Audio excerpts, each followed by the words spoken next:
नमस्कार दोस्तों, आज हम सुनेंगे भगवान विष्णु के प्रथम अवतार मत्स्य अवतार की अद्भुत कथा।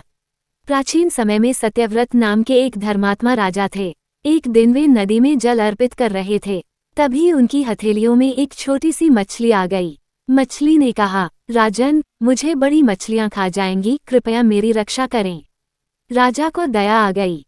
उन्होंने मछली को अपने कमंडल में रख लिया, लेकिन कुछ ही समय में मछली इतनी बड़ी हो गई कि कमंडल छोटा पड़ गया।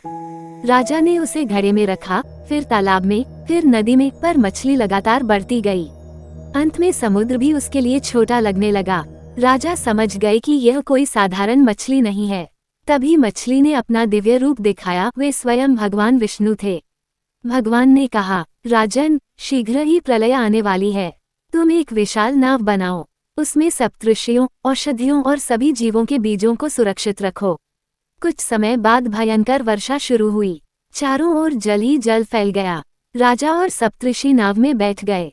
तभी एक विशाल, तेजस्वी मत्स्य प्रकट हुए।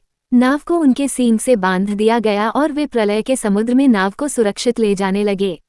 इसी दौरान एक दैत्य ने वेदों को चुरा लिया था। भगवान मत्स्य ने उस दैत्य का अंत कर वेदों को वापस लाया और सृष्टि के ज्ञान की रक्षा की। प्रलय समाप्त होने के बाद जल कम हुआ और नई सृष्टि का आरंभ हुआ। सत्यव्रत ही आगे चलकर मनु कहलाए, मानव जाति के प्रथम पुरुष।